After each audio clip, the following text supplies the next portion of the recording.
കുംഭമേള ചിത്രത്തിലൂടെ പ്രശസ്തിയാർജിച്ച മൊണാലിസയുടെ വിവാഹം മുഹമ്മദ് ഫർമാൻ എന്ന വ്യക്തിയുമായിട്ടാണ് വിവാഹം കഴിഞ്ഞത്.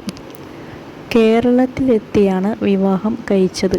മൊണാലിസയുടെ അച്ഛൻ മറ്റൊരു വിവാഹത്തിന് നിർബന്ധിക്കുന്നതുകൊണ്ടാണ് ഇവർ എത്രയും പെട്ടെന്ന് തന്നെ വിവാഹം കഴിച്ചത്. രണ്ടു മതത്തിൽ പെട്ടവരായതുകൊണ്ട് തന്നെ അവർക്ക് വിവാഹം ചെയ്യുന്നതിൽ കുറച്ച് പ്രശ്നങ്ങൾ നേരിടേണ്ടി വന്നിരുന്നു.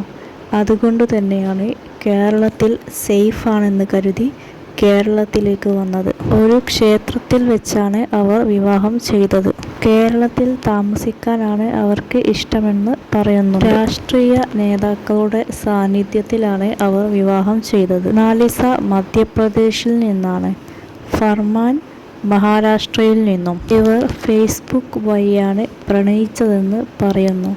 1.5 വർഷമായി പരിചയമുണ്ടെന്നും പറയുന്നു. മറ്റു സംസ്ഥാനങ്ങളിൽ ഇവരുടെ പ്രണയത്തിന് അപ്രൂവൽ കിട്ടില്ലെന്ന് കരുതിയാണ് അവർ കേരളത്തിലേക്ക് വന്നത്. മൊണാലിസയുടെ വിവാഹം വീട്ടുകാർ മറ്റൊരു വ്യക്തിയുമായി ഉറപ്പിച്ചിരുന്നു. ഈയൊരു സാഹചര്യത്തിലാണ് അവർ കേരളത്തിലേക്ക് വന്ന് വിവാഹം ചെയ്തത്. കേരളത്തിൽ മനുഷ്യത്വത്തിനാണ് വില എന്നതുകൊണ്ട് തന്നെയാണ് അവർ കേരളത്തിലേക്ക് വന്നത്. മതത്തിൻ്റെ വേർതിരിവുകൾ കേരളത്തിൽ ഇല്ല എന്ന് അറിഞ്ഞതുകൊണ്ടാണ് അവർ വന്നത്. വ്യക്തി സ്വാതന്ത്ര്യത്തിനാണ് കേരളത്തിൽ ഇമ്പോർട്ടൻസ് കൊടുക്കുന്നതെന്നും അവർ അറിഞ്ഞിരുന്നു. മൊണാലിസ കേരളത്തിൽ ഒരു ഷൂട്ടിങ്ങിന് വേണ്ടി വന്നതായിരുന്നു. അവർ ഇപ്പോൾ കുറച്ചധികം സിനിമയിൽ അഭിനയിച്ചു. അവർ ആൽബങ്ങളിലും പരസ്യങ്ങളിലെല്ലാം അഭിനയിച്ചു കഴിഞ്ഞു. കുംഭമേള സമയത്താണ് അവരുടെ ചിത്രം വൈറലായത്. അതിനുശേഷം അവർക്ക് ഒരുപാട് അവസരങ്ങൾ ലഭിച്ചു. സിനിമാ മേഖലയിൽ നിന്നും ഉദ്ഘാടനത്തിന് വേണ്ടിയും മോഡലിങ്ങിലും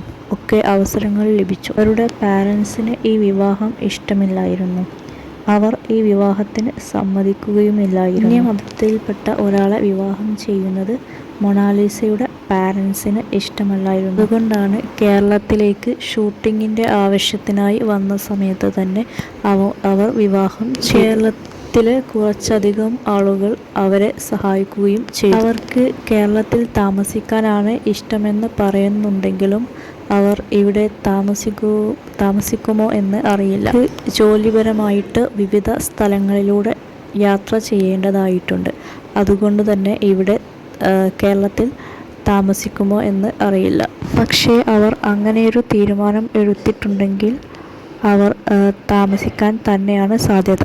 അവർക്ക് കേരളം സുരക്ഷിതമാണെന്നാണ് തോന്നിയത്. കേരളത്തിൽ മതത്തിൻ്റെ ചേരികൾക്കപ്പുറത്തായിട്ട് വ്യക്തി സ്വാതന്ത്ര്യത്തിനാണ് പ്രാധാന്യം നൽകുന്നത് എന്നുള്ള സത്യം അവർ തിരിച്ചറിഞ്ഞതുകൊണ്ട് തന്നെയാണ് അവർ വിവാഹത്തിന് വേണ്ടി കേരളം എന്ന സ്ഥലം തന്നെ തിരഞ്ഞെടുത്തത്. അവരുടെ പാരൻസ് അവരെ അന്വേഷിച്ച് കേരളത്തിലേക്ക് വരുമോ എന്നറിയില്ല. ഈയൊരു വിവാഹം അംഗീകരിക്കുമോ എന്നതും സംശയം തന്നെയാണ്. മറ്റൊരു മതത്തിൽ നിന്നും വിവാഹം ചെയ്തതുകൊണ്ട് തന്നെ അവർ അംഗീകരിക്കാൻ സാധ്യത വളരെ കുറവാണ്. മൊണാലിസയും ഫർമാനും ഒരുമിച്ച് ജീവിക്കാൻ തീരുമാനിച്ചതുകൊണ്ട് തന്നെയാണ് അവർ വിവാഹം ചെയ്യാൻ ഒരുങ്ങിയത്. അതുകൊണ്ട് അവരുടെ പാരൻസിന് അവരെ തടയാൻ പറ്റുമായിരുന്നില്ല. അവർ പോലീസ് സ്റ്റേഷനിൽ എത്തി കാര്യങ്ങൾ വിശദീകരിക്കുകയായിരുന്നു. അതിനുശേഷമാണ് വിവാഹം നടന്നത്. മൊണാലിസയ്ക്ക് 18 വയസ്സ് ആയിട്ടില്ലെന്ന് ചിലർ പറഞ്ഞിരുന്നുവെങ്കിലും അവർ തന്നെ അവർക്ക് 18 വയസ്സായി എന്ന് പറയുന്നു. അവരുടെയും ജീവിതം സമാധാനത്തിൽ തന്നെ മുന്നോട്ടു പോകുമെന്ന് നമുക്ക് പ്രത്യാശിക്കാം.